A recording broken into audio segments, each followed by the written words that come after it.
ঈশ্বরের ইচ্ছা সে মুসলিম। তার যীশু খ্রিস্ট বা ইসলাম ছিলেন একজন মুসলিম। ঈশ্বরের কাছে আত্মসমর্পণ ছাড়া কিছুই প্রচার করেননি। এই কথাগুলো আরবি করলে হবে ইসলাম। আদম আলাইহিস সালাম আল্লাহর কাছে আত্মসমর্পণ বাদে আর কিছুই প্রচার করেননি। নূহ নবী আল্লাহর কাছে আত্মসমর্পণ বাদে কিছুই প্রচার করেননি। মুসা নবী আল্লাহর কাছে আত্মসমর্পণ বাদে কিছুই প্রচার করেননি। যীশু খ্রিস্ট আল্লাহর কাছে আত্মসমর্পণ বাদে কিছুই প্রচার করেননি। সবাই শান্তিতে থাকুন। কথাটা আরবি করলে হবে ইসলাম। মুহাম্মদ সাল্লাল্লাহু আলাইহি ওয়াসাল্লাম হলেন সর্বশেষ ও চূড়ান্ত নবী।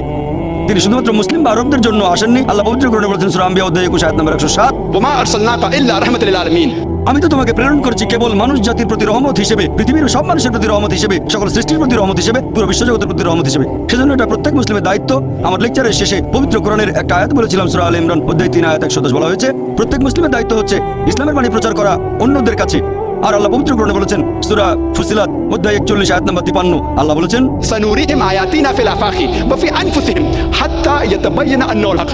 তাদের জন্য আমার নিদর্শনগুলো ব্যক্ত করব দিগন্ত রেখার সবচেয়ে দূরবর্তী এলাকায় এবং তাদের নিজেদের মধ্যে, যতক্ষণ তাদের কাছে স্পষ্ট না হয় এটাই সত্য। পৃথিবীতে কিছু মানুষ হয়তো থাকে অনেক দূরে কোনো জায়গায়, আর তারা ইসলামের কথা শোনেনি আপনার মত অনুযায়ী।